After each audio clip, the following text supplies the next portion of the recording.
I always find it interesting when I meet a couple who don't just live together, but work together also. How does the relationship adapt between home life and work life with the different requirements and responsibilities that both entail?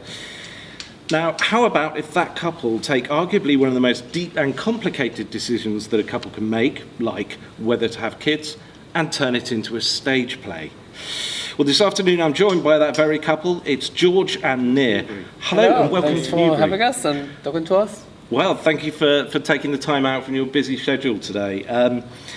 Tell us about No Kids, how the idea came about, and the blurring of your real lives and your on-stage lives, how that works out. As you were saying, George and I are a couple. We've been a couple for 13 years now. We've met 13 years ago in Paris when we were training in a school called International Jacques Lecoq, which is a theatre school, but in the whole holistic meaning of the word. You learn how to do everything theatre related, and it's very good in preparing you to become a theatre maker, creating a company and then leading, and like in this project where we direct, write and perform, it teaches you how to do everything. In terms of how the show came to be is both of us make work that is original and very much based on our experiences of life and the world, and the discussion of whether or not we would like to have kids as a couple has been a big part of our life in the last few years,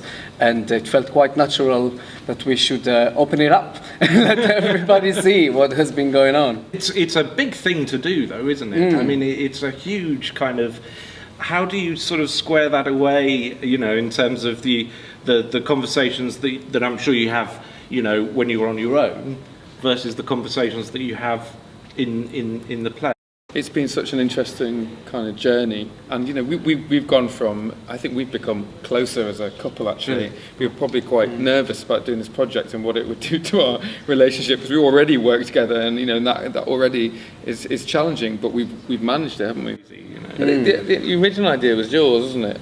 I remember anyway, and I think I was actually quite like, ooh, I don't know. It took me a long time not just to accept that as an exciting idea, but also just to say, yeah, let's do this. Let's actually think about having kids, because I was probably quite scared about having kids for a long time, and then it took a while for me to actually get over some of the stuff that was in the baggage, and go, actually, if I'm honest with myself, I'm really excited about doing this. It would actually be really interesting and something I'd love to do. So. And in terms of working together, we have been working together for about 10 years. Yeah. So I guess that's the most intimately that we've been working together for quite a while.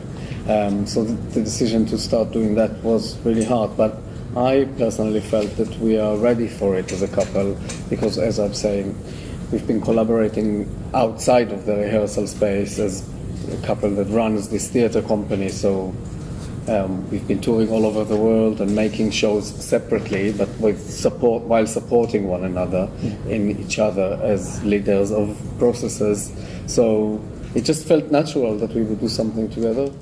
The whole subject, I mean, it's a hot potato in many relationships, of course, you know. More and more people are deciding not to have kids as well. You know, being a same-sex couple, how have things changed legally, you know, in this country and around the world over the past, you know, decade or so, in relation to that? Well, I mean, I guess the obvious answer is it's gone from being not legal to being legal, and it's gone from being virtually impossible or extremely difficult on a bureaucratic level to something that's now much more easy. So you can collaborate with a surrogate mother, or you can look at adoption, and all those things are now very, very possible. But I think the biggest challenge, I don't know if it's the biggest challenge, the other challenge, and I think it's still a significant one, is creating a society in which that's okay as well. A society in which we understand that family isn't just 2.4 children, male and female. It's about love, I think, and it's about parents who can offer children a good, loving upbringing, and that can come in many different forms, and indeed always has. But it's about changing that mindset in the wider society, and I think that's what I've grown to understand. And you know, and I'm talking as much about myself as I am about wider society. I think, you know, I was brought up by straight parents, you know, thinking I was going to be straight, thinking that I was going to have kids and it was going to be like this, and then I get to teenage and it all just changes, and I have to go through a process of accepting that I'm not what I thought I was, and then I sometimes see other people in society facing that same struggle, and I think that's really important. But I was also discussing in general whether people should have kids or not, not only as a gay couple. Like, so now I think we are using the fact that we are a same-sex couple to say, so now we can. Shall we grab the opportunity, or shall we not go out of our way and take all this effort and extra kind of thinking and make a decision to bring another person to the world? Because maybe there are enough of us. So, and I actually thinking there are the people that decide not to have kids, they are almost as much as a stressed minority as the LGBT plus community. So there is something very interesting, in my opinion, in the tension between potentially being both. So now you have the option of having kids as a gay couple, but you decide not to. And what is, because there is something very normalizing.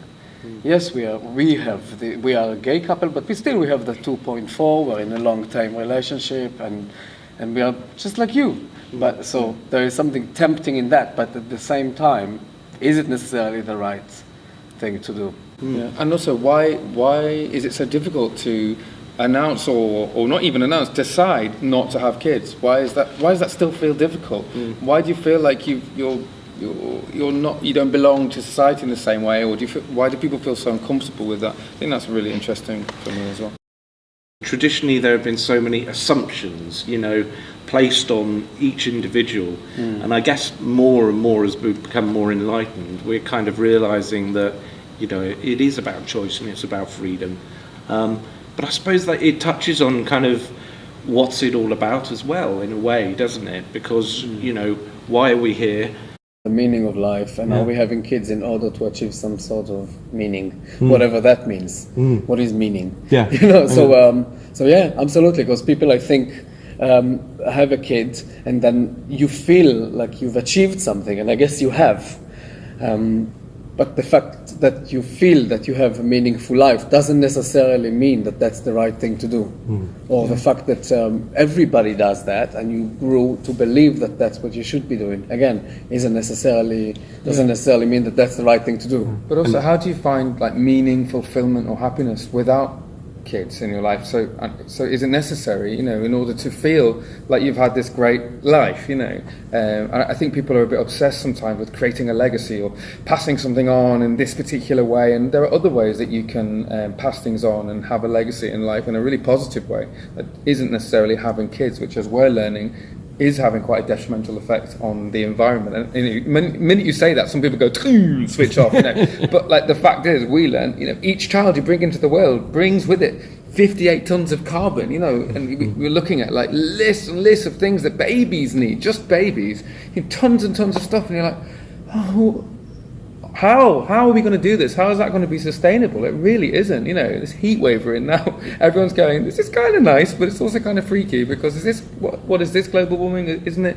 And we're all in this kind of place right now where it feels we're on a precipice. We all have to kind of make a decision. If we don't, we're going to have to pay with the consequences, I think. No spoilers, but have you decided? Perhaps don't want to tell me that, do you? But about whether you're going to or not? No, we're not going to tell you. Right. Do we find out in the play, or is it still... We're not going to tell you. Come and see it. We've been embargoed by ourselves. Well, that's fair enough. So we'll have to come and see it, basically. Yeah, we've got our first preview ever here at the Corn Exchange in Newbury on Thursday. So how honoured are we to have the very first performance Very, here? very honoured.